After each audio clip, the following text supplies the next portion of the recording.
So when you posted this last night, were you aware that the woman you were posting a picture of had contemplated committing suicide for the attention it received? Donald Trump's historically unpopular VP pick, JD Vance, just got brutalized on CNN in this interview, and I want to break it all down. Let's jump right into it. Make sure you leave a like on the video and make sure you're subscribed to this channel. So it all started with JD Vance posting this video of Miss South Carolina from 2007 where she struggles to answer some questions, and he said, "Breaking, I've gotten a hold of the full Kamala Harris CNN interview." Everything that JD Vance says is just dripping with misogyny every time he talks about teachers or people who are incapable of having children. And when he went on CNN today to do an interview with Berman, he got absolutely cooked. I mean, JD Vance keeps following Tim Walz and Kamala Harris. They did an interview yesterday with CNN, and every single time it backfires in his face. He also followed them at the International Association of Firefighters, and he got booed. Let's jump into this clip. Night after CNN released a small clip of the Harris interview, you on Twitter posted a clip from a Miss Teen USA beauty pageant from 2007, Caitlin Upton, and you wrote, "I have gotten a hold of the full Kamala Harris CNN interview." Now, this thing that surfaced around the internet for a few years, she struggled answering a question back in this beauty pageant. I'm not sure you're aware, in 2015, Caitlin Upton did an interview in New York Magazine about all the social media attention this clip got, and she said, "I definitely went through a period where I was very, very depressed, but I never let anybody see that stuff except for people I could trust. I had some very dark moments where I thought about committing suicide." So when you posted this last night, were you aware that the woman you were posting a picture of had contemplated committing suicide for the attention it received?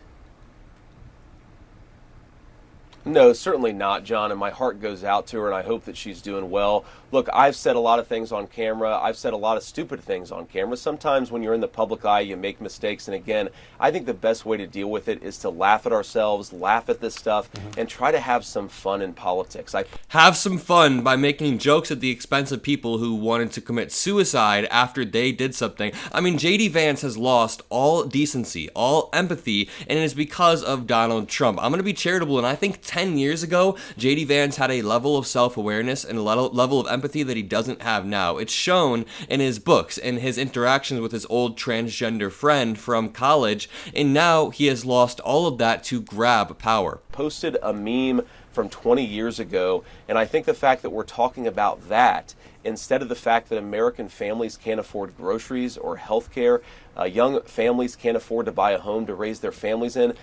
Which party has introduced a solid step-by-step plan? VP Harris has. She introduced a plan to build 3 million new housing units, and it incentivizes home builders to sell to first-time buyers, people who are buying a home for the first time. So JD Vance is just placating throughout this interview and acting like they have a plan when they really don't. And he acts like he just posted a meme, but this is a long-standing, repeated pattern of JD Vance dripping misogyny every single time he talks about women, when he talks about teachers, when he talks about childless cat ladies. They can't stop themselves. Those are the real crises that we should focus on, and there's nothing that says that we can't tell some jokes along the way while we deal with the very serious business of bringing back our public policy.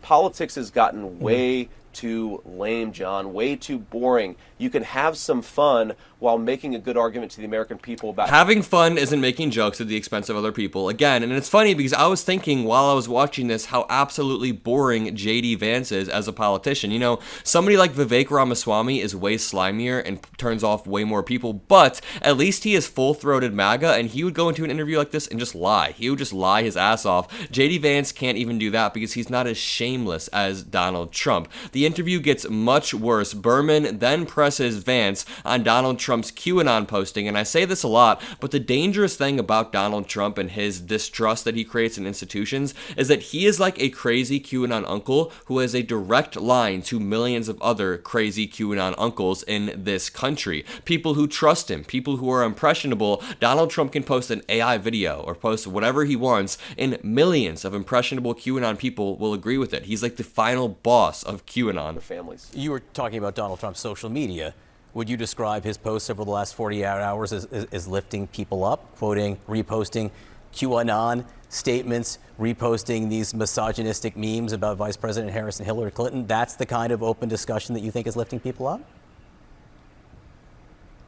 Oh, John, I think if you look at Donald Trump's full campaign appearances and, yes, his social media appearances, what you see is two things. A guy with an agenda to lower prices and bring back American prosperity, and a political candidate who isn't stodgy, who likes to have some fun and likes to tell some jokes. I'd much rather have a candidate who's willing to go off script, who's willing to give every interview, and is willing to tell some jokes. I do think that's how you lift people up. A politics of boring scolds telling people they can't laugh, that is not lifting Americans up. You lift people up by implying that VP Harris slept her way to the top and making jokes about Bill Clinton and Monica Lewinsky? Is that what he's saying? I mean, Vance's dismissal of Trump's misogynistic comments show that this man is not fit to be a leader. A real leader would immediately condemn any of these comments and be like, hey, we don't talk like that. This is America. Everybody is welcome. But, of course, he has to run defense for Donald Trump. Here's JD Vance being asked about RFK Jr. and just not really quite answering. Would you trust Robert Kennedy on issues around vaccines? Could you see him involved with health policy that way? Well, look, again, John, I don't agree with Robert Kennedy. I don't agree with Bobby on everything. I've gotten to know him. I think he's a very smart guy. But again, while I might not agree with him on everything about vaccines, I do agree with him that something is clearly messed up about our food system because we... So they're just vaguely anti-establishment. Something is messed up about our food system. I mean, all they do is create distrust in every single institution around them. They want to dismantle the Department of Education, dismantle the FBI, place loyalists in the DOJ, and JD Vance is going on these interviews saying, yeah, I disagree with Bobby Kennedy. We don't trust this. We don't trust that. And here's a clip of JD Vance getting pressed on IVF. How would this work if a state, and you believe that states should have the right to make these decisions, if a state bans IVF, but Donald Trump says he wants to guarantee and or pay for IVF for everyone who wants it, how would that work if a state banned it? This gets good. Watch. Well, John, I think it's such a ridiculous hypothetical because Alabama, which is maybe the most conservative state in the entire union, has actively protected fertility access and fertility treatments. There's no state in the union, whether a right-wing state or a left-wing state, that I think is trying to ban access to fertility treatments. And if Alabama is protecting this stuff, I think it's safe to say the whole country is as well. So, well, but the court, look, but there is a court. I think that Who's what Donald Trump again wants to do is protect access. Who's to say there's not another court in another state that could decide that IVF should be banned? It happened in Alabama for a minute. You also voted against a measure in the Senate that would have guaranteed access to IVF around the country. So it's possible, right? Well, two things, John. First of all, yes, a court made that decision in Alabama, and like the next second, the Alabama state legislature fixed that problem and ensured women had access to these fertility treatments. And all that I voted on, John, is for religious liberty. I don't want Christian hospitals. What does that even mean? Religious liberty is such a broad blanket term, and JD Vance can't even bring up women's health care without saying in the literal next breath, but also I voted for religious liberty. The liberty to do what? Strip rights away in deeply red states, as they did in Arizona, as they did in Alabama temporarily. Either way, if you enjoyed this video, leave a like, subscribe, and peace out.